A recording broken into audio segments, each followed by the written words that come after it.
সর্দার আইসে নাকি?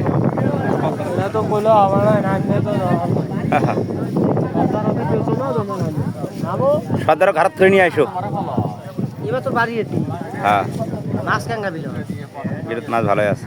হ্যাঁ বিরত মাছ ভালোই আসছে। এখন মাছ মারা হবে। এই যে আমাদের সর্দার ভাই, এই দেখে রাখেন।